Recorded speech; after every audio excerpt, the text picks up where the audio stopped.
Hello and welcome to this crisis presentation about the role of private renting in tackling homelessness during the pandemic. I'm Sarah Rowe, a Senior Policy Officer with Crisis, and over the next 15 minutes you'll be hearing from myself and from my colleague Chris Hancock, our Head of Best Practice. We're going to cover how Crisis has responded to the pandemic, and we'll share the findings of two studies that we've recently commissioned. The first is research into the impact of COVID on frontline homelessness services, and the second is a study examining the feasibility of creating a pan-London social lettings agency. Before we turn to look at the findings of these two studies, we thought it would be useful to touch briefly on what Crisis has been doing to respond to the pandemic. Crisis delivers services to people experiencing homelessness from 11 locations around the country, shown on the map here. We've adapted the way we deliver services so we can continue to provide support during the pandemic. We also launched a campaign called In This Together to raise funds for our frontline services and also to provide grants to numerous small homelessness organisations around the country.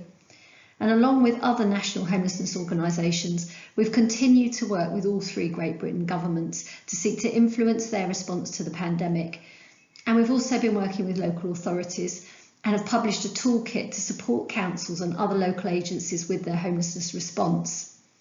We will shortly be launching a campaign that sets out asks of government for the next phase of the pandemic response, and we've led research with frontline services, which is what I'm going to look at next.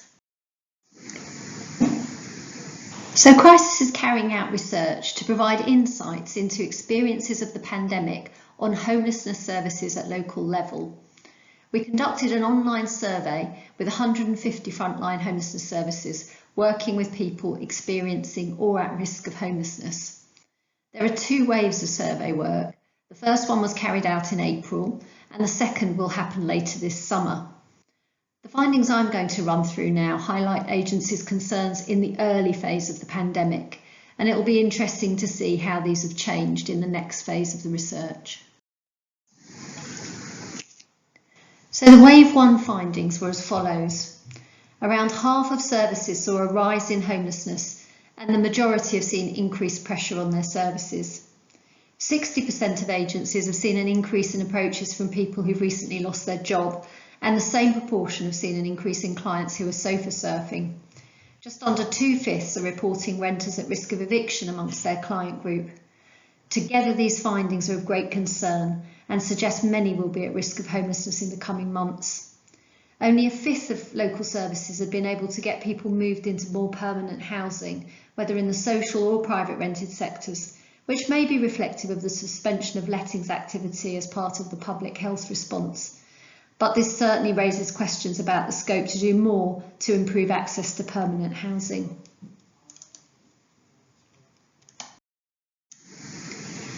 Before I hand over to Chris to look at the role of the private rented sector in response to the pandemic, it's worth highlighting that Crisis has a number of wider asks of Westminster Government, and we're keen to ensure that our calls on the private rented sector are seen in this context. The first of these is that we build on the impact of everyone in by creating a new 12-month emergency accommodation duty for all those with nowhere safe to stay. The second is that government delivers the investment needed to roll out housing first. This should be the default offer for people whose experience of homelessness is compounded by high and complex support needs. The third is that no one is left without a safe place to stay because of their immigration status. And the fourth is that government introduces the range of measures needed to ensure everyone can afford a settled home. This includes welfare reform measures, including maintaining housing benefit at the 30th percentile of local rents in the longer term, and also suspending the benefit cap for the duration of the pandemic. We also need to see a step change in investment in social rented housing, with a target of 90,000 homes for social rent each year, and measures to protect renters who've experienced loss of income as a result of the pandemic, specifically with protection from eviction legislation. Now I'm going to hand over to Chris to run through our proposals for increasing access to private renting. Thank you very much, Sarah, and hello everyone. As Sarah said, I'm Chris Hancock. I'm the Head of Best Practice at Crisis.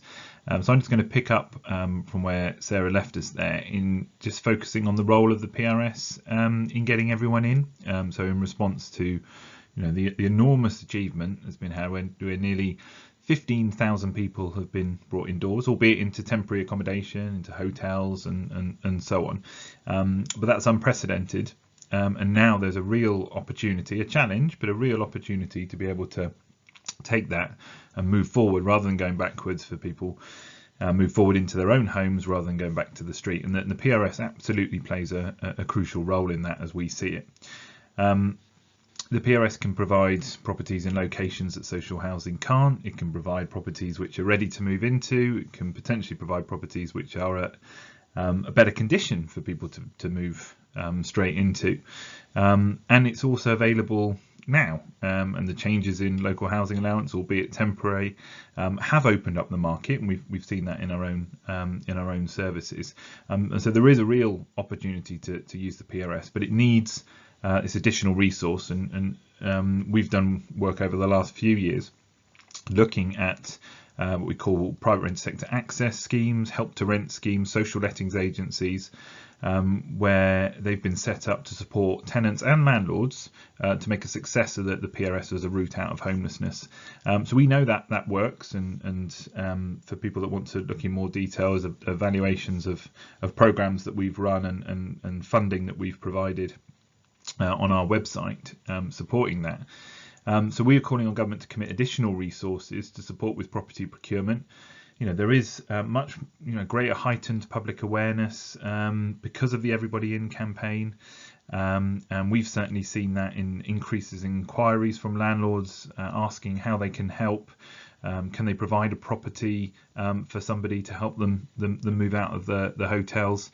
So having a kind of central point, or having additional resources around property procurement, so that those landlords who are interested in letting can be offered an efficient, quick turnaround in terms of what we could offer them, and how quickly we can get in a tenant is really crucial. And to back that up, we would want to see additional resources for deposit guarantees and money to be able to pay for tenancy support. There's obviously a cross section of needs of people who are in the hotel. Some people will just need to get back into housing, that's all they'll need, whereas other people will need more support to help them make a success of their tenancy. We also were calling for an expansion of the trusted partner arrangements which exist between social housing providers and the DWP to also include accredited social lettings agencies.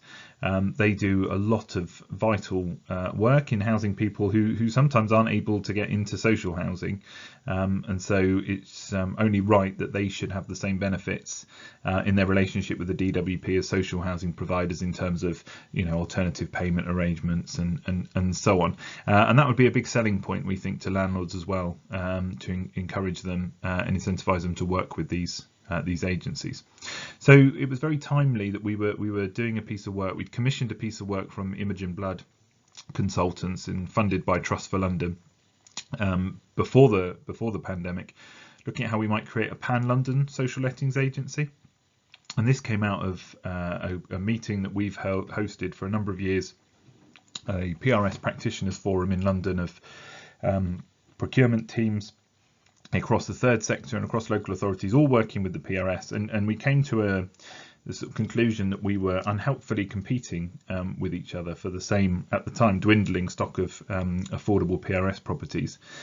So we wanted to explore where we might be able to pool resources, be more efficient, certainly in terms of procurement and landlord liaison. And so we commissioned this study. We were looking provision solely for single adults and couples moving out of homelessness.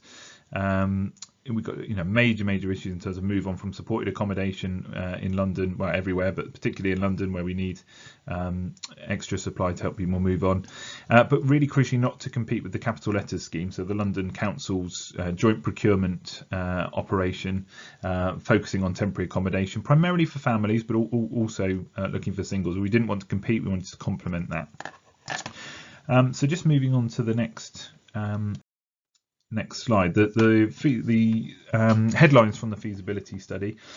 The proposal was to have a two-tier structure with a central procurement and management team, so a single point of contact for landlords, and then to pass on the property once procured to local delivery agents who would provide the tenant and the tenancy support, and that would be done in line with some key principles and a minimum service standard which would be consistent across all services.